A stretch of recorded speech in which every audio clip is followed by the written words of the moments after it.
Bismillahirrahmanirrahim. Assalamualaikum warahmatullahi wabarakatuh. Alhamdulillahirabbil alamin. Wassalatu wassalamu ala asrofil anbiya wal mursalin sayyidina maulana Muhammadin wa ala alihi wa sahbihi ajma'in. Rabbi shrah li sadri wa yassir li amri wahlul 'uqdatam min lisani yafqahu qawli. Pertama-tama marilah kita panjatkan puji syukur kehadirat Allah Subhanahu wa taala karena limpahan rahmat yang telah Allah berikan, kita masih diberi kesehatan. Dan tak lupa pula kita panjatkan salawat serta salam kepada junjungan kita Nabi besar Muhammad SAW, karena beri Allah kita bisa berada di zaman terang benderang seperti sekarang ini. Perkenalkan, saya di sini atas nama Muhammad Rizky dari jurusan Pendidikan Matematika UIN Al-Udun Makassar dengan NIM 20700122055. Di sini tujuan saya membuat video ini untuk mengevaluasi pembelajaran terkait mata kuliah psikologi perkembangan dari materi 1 sampai materi ke-6, pertemuan ke-6. Oke, baiklah, langsung saja ke materi pertama. Yang pertama itu konsep dasar psikologi. Apa itu psikologi? Psikologi berasal dari bahasa Yunani yang berarti psiko dan logos. Psiko artinya jiwa dan logos artinya ilmu. Jadi dapat disimpulkan bahwa psikologi ialah ilmu yang mempelajari jiwa atau tingkah laku manusia. Psikologi tidak mempelajari jiwa atau mental manusia secara langsung, karena jiwa dan mental manusia itu bersifat abstrak, tetapi terbatas pada tingkah lakunya. Jadi dapat disimpulkan bahwa psikologi mempelajari tingkah laku adalah ilmu yang mempelajari tentang tingkah laku manusia. Psikologi sudah ada sejak zaman dahulu dan bergabung pada ilmu filsafat. Dan psikologi mulai memisahkan diri menjadi ilmu sendiri pada tahun 1800-an atau akhir abad 19. Selanjutnya ada ciri-ciri psikologi. Ciri-ciri psikologi ada 3, yaitu ilmiah, objektif, dan metodologis. Psikologi bersifat ilmiah artinya psikologi selalu mendasarkan atau meneliti berdasarkan atau meneliti secara ilmiah. Dan bersifat objektif artinya psikologi itu mempunyai objek kajian yang jelas, serta metodologis artinya psikologi mempunyai metode-metode dalam penelitian yang jelas. Selanjutnya, objek kajian psikologi menurut Alex Subar ada 2, yaitu objek material dan objek formal. Objek material ini terkait segala sesuatu apa saja yang dipikirkan. Selanjutnya ada objek formal, yaitu cara memandang dan cara berpikir dan serta prinsip yang dilakukan dalam penelitian itu. Selanjutnya, metodologi dalam psikologi, yaitu metode ada terbagi beberapa. Yang pertama metode eksperimen, dan selanjutnya metode observasi, ada lagi metode wawancara, metode angket, metode riwayat hidup atau biografi, metode analisis karya, dan metode statistik. Selanjutnya masuk pada ruang lingkup dan tugas psikologi. Ruang lingkup psikologi ada beberapa, diantaranya kajian ilmu psikologi, diantaranya psikologi perkembangan, yaitu mempelajari terkait perkembangan manusia dari awal sejak ia lahir sampai pada kematiannya. Selanjutnya ada psikologi sosial, mempelajari tentang individu, kemampuan individu dan kelompok, mempelajari juga tentang proses-proses individu bersama, dan terkait pengaruh sosial terhadap individu. Selanjutnya ada psikologi kepribadian, yaitu mempelajari manusia dengan lingkungannya, pengaruh manusia dan lingkungannya. Selanjutnya ada psikologi kognitif, yaitu mempelajari tentang gejala-gejala kognitif seperti persepsi, cara belajar, intelijensi berpikir, dan lain-lain. Selanjutnya ada wilayah terapan psikologi, yaitu psikologi pendidikan, yaitu mempelajari tentang keefektifan cara belajar, keefektifan cara mengajar, dan tentang suatu kurikulum itu bagaimana dapat berjalan dengan baik. Psikologi sekolah, dia mempelajari tentang bagaimana seorang siswa dapat berpengaruh dalam bidang akademik, bagaimana cara bersosialisasi di sekolah. Selanjutnya ada psikologi industri, dia terkait bagaimana pengembangan, mengevaluasi dan memprediksi kinerja suatu pekerjaan yang dilakukan oleh individu. Selanjutnya psikologi rekayasaan, itu terkait bagaimana interaksi manusia dan mesin, dan parapsikologi, itu studi tentang ekstrasensori dan psikokinesis. Selanjutnya ada metode, di sini juga dibahas tentang metode psikologi. Yang pertama itu metode eksperimen. Metode eksperimen ini dia melakukan eksperimen dan mengambil data-data atau informasi. Metode eksperimen juga ini mempunyai objek yang banyak sehingga hasil kajiannya bersifat objektif. Selanjutnya ada metode observasi. Dia dengan melakukan sebuah pengamatan ilmiah. Selanjutnya ada metode biografi atau riwayat hidup. Dia metode biografi ini melihat tentang sejarah kehidupan seseorang. Lemahnya metode biografi ini dia hanya untuk menganalisa atau melihat, mendiagnosis. Selanjutnya ada metode wawancara, yaitu memberikan pertanyaan secara langsung kepada seseorang yang diteliti. Dan ada metode angket. Metode angket ini hampir sama dengan metode wawancara, bedanya metode angket diberikan pertanyaan secara tertulis. Selanjutnya ada metode analisis karya. Ada juga metode analisis karya ini melakukan pengumpulan terhadap karya-karya lalu dianalisis. Metode statistik, yaitu melakukan perhitungan terhadap data-data yang telah diambil pada metode eksperimen. Selanjutnya ada lagi metode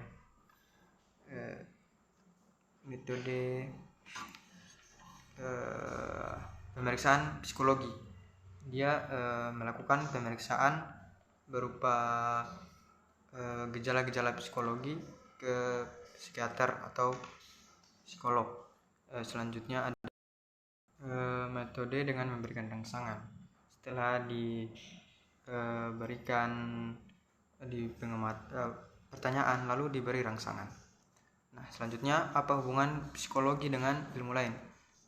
Hubungan psikologi banyak berhubungan dengan ilmu lain, contohnya ilmu biologi, dan yang saya akan jelaskan ini terkait ilmu pendidikan karena di sini saya sebagai mahasiswa jurusan pendidikan. Hubungan psikologi dengan pendidikan yaitu dapat membuat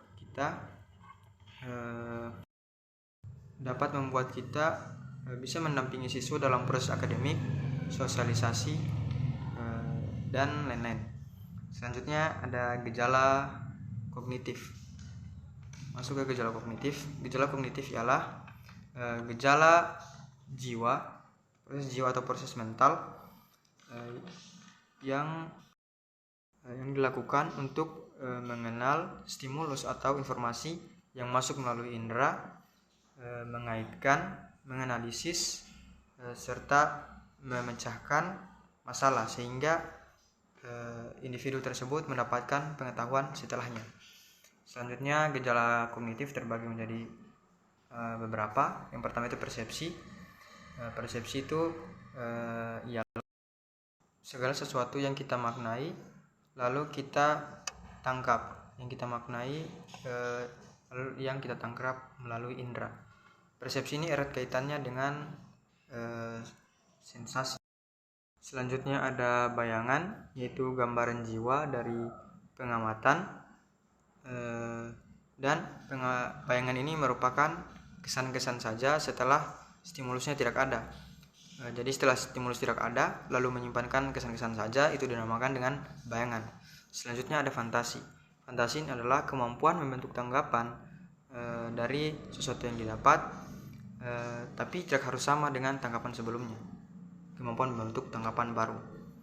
Selanjutnya ada 4 tahapan dalam kognitif. Yang pertama tahap sensorik, yaitu pada umur 0 sampai 2 tahun. Pada tahapan ini seorang anak sudah mulai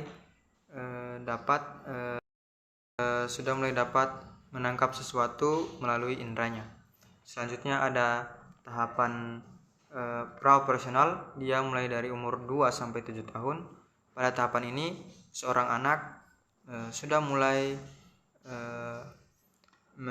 merepresentasikan dunia melalui kata-kata.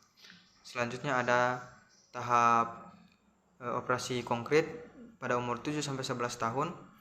Pada tahapan ini anak bisa berpikir secara logis, namun belum bisa memecahkan masalah. Selanjutnya tahap operasi formal, dia berkisar antara umur 11 sampai 11 sampai dewasa. Pada tahapan ini individu sudah mulai memikirkan pengalaman konkret dan memikirkannya secara lebih abstrak dan logis. Selanjutnya memasuki terkait ingatan. Apa ingatan? Ingatan adalah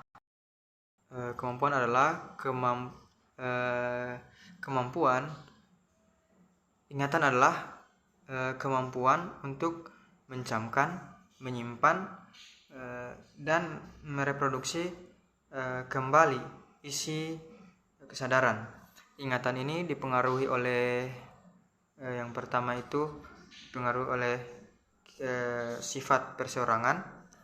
Selanjutnya adalah keadaan jiwa yang dari luar, terkait lingkungan, alam sekitar, dan lain-lain. Dan keadaan jiwa dari dalam, yaitu terkait kemauan, keinginan, emosi, dan lain-lain. Serta dipengaruhi juga tentang umur kita.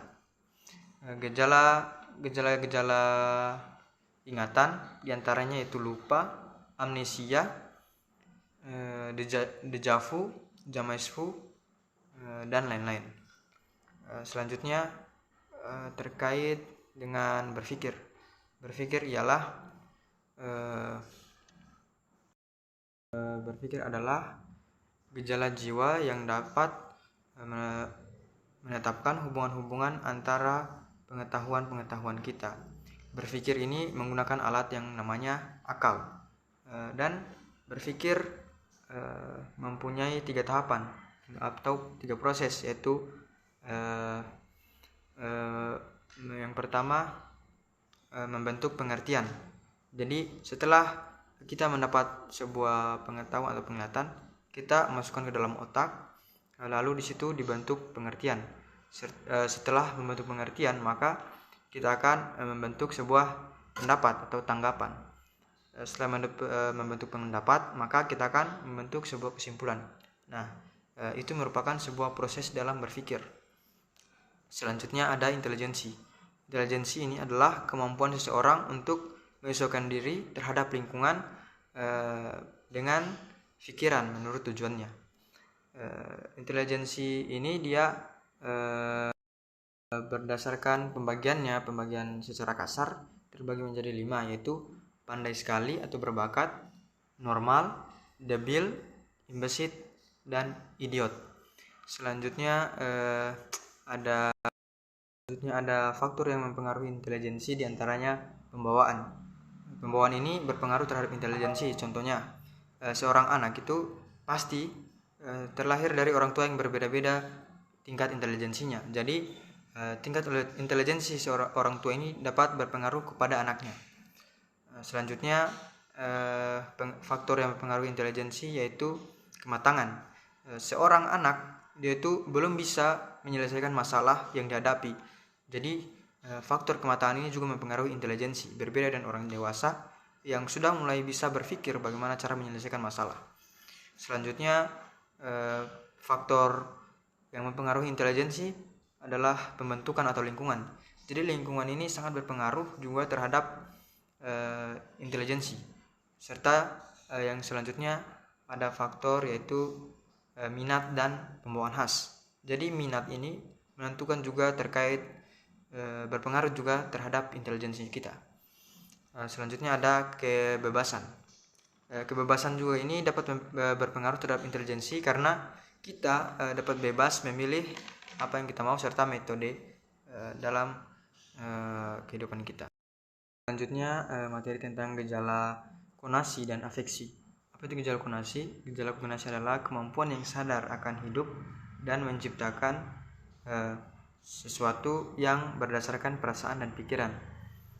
Gejala konasi terbagi menjadi dua, yaitu gejala konasi berdasarkan kejasmanian dan gejala konasi berdasarkan perbuatan kemauan. Yang pertama itu gejala konasi berdasarkan kejasmanian, ada tropisme, ada refleks. Gerak refleks itu yaitu yang tidak disadari, langsung tiba-tiba saja dilakukan. Selanjutnya ada insting, ada automatisme, ada nafsu, keinginan, serta kebiasaan, dan juga ada kecenderungan. Jadi beberapa yang saya sebutkan tadi itu merupakan pembagian gejala konasi atau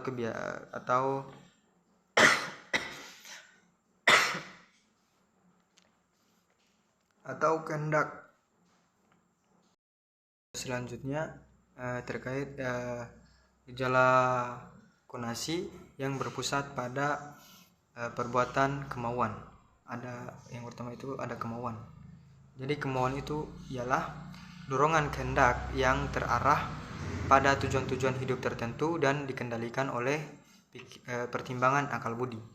Nah, selanjutnya gejala afeksi. Gejala afeksi ialah menurut Willig, gejala afeksi adalah suatu makna sikap yang ditunjukkan antar manusia. Gejala afeksi ini terbagi menjadi dua, yaitu emosi dan perasaan. Apa itu emosi? Emosi adalah segala sesuatu keadaan perasaan manusia yang meluap-luap, perasaan yang meluap-luap. Selanjutnya adalah perasaan. Perasaan ialah suatu fungsi jiwa untuk mempertimbangkan dan mengukur suatu menurut rasa senang dan tidak senang. Contoh perasaan ini dan emosi atau gejala afeksi ada pada seorang ibu yang menyusui anaknya. Di situ seorang ibu tersebut memiliki perasaan kasih sayang kepada anaknya. Jadi perasaan kasih sayang inilah yang disebut tentang afeksi. Selanjutnya masuk kepada konsep dasar psikologi perkembangan. Seperti yang saya jelaskan di awal, psikologi perkembangan adalah cabang ilmu psikologi yang mempelajari terkait perkembangan manusia sejak awal ia lahir sampai kematiannya. Psikologi perkembangan ini mencakup ruang lingkupnya, dan berdasarkan ruang lingkup dan objek yang diteliti terbagi menjadi psikologi umum dan psikologi khusus. Psikologi umum ini dia mempelajari terkait gejala kejiwaan manusia dewasa yang normal dan beradab. Kalau selanjutnya yang kedua ada psikologi khusus, dia mempelajari tentang sifat-sifat khusus dari gejala-gejala kehidupan manusia. Contohnya adalah gejala yang orang abnormal atau gejala anak-anak juga dipelajari pada psikologi khusus. Selanjutnya dari penjelasan tersebut dapat dijelaskan ruang lingkup psikologi dimulai dari dalam kandungan hingga seorang tersebut meninggal dunia. Ada 7 prinsip perkembangan menurut Harlock. Yang pertama Tadi prinsipnya ada 7 yang menurut Harlock. Yang pertama itu adanya perubahan manusia. Jadi manusia ini menurut Harlock dari awal ia lahir sampai kematian itu mengalami perubahan yang statis. Artinya manusia yang pertama dari kecil dan mengalami titik puncak atau masa kemasan dan akan mengalami penurunan. Dalam arti ini ketika manusia masih kecil, selanjutnya akan menjadi dewasa. Setelah dewasa, tingkat kecerdasan atau terkait fisiknya akan melemah dan mulai menurun. Itu yang dinamakan perubahan pada manusia. Selanjutnya yang kedua ada perkembangan awal lebih kritis daripada perkembangan selanjutnya. Artinya